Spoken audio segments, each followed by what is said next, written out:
गरीब आखिर कहाँ जाए।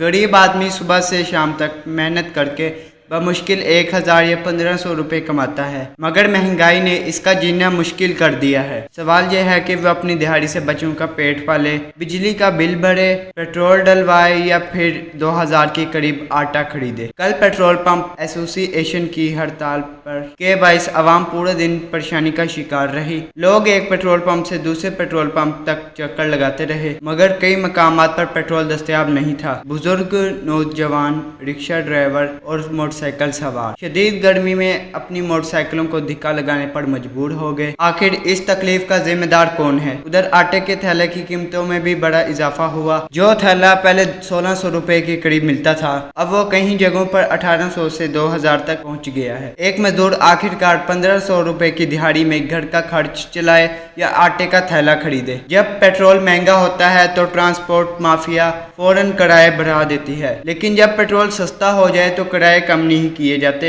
यही हाल सब्जियों, फलों, घी, चीनी और दीगर एशियाई जरूरिया का है। कीमतें बढ़ाने में देर नहीं लगती, मगर कम करने का नाम नहीं लिया जाता। हुकूमत और मुतल्लिका इदारों को चाहिए कि मुनाफाखोरी और जखीरा अंदोजी और मसनूई महंगाई के खिलाफ मुअस्सर कार्रवाई की जाए, ताकि आम आदमी को रिलीफ मिले और मेहनत कश इज्जत के साथ अपने खानदान का पेट पाल सके। सुभान असलम को दे इजाज़त। वीडियो अच्छी लगी तो शेयर करें।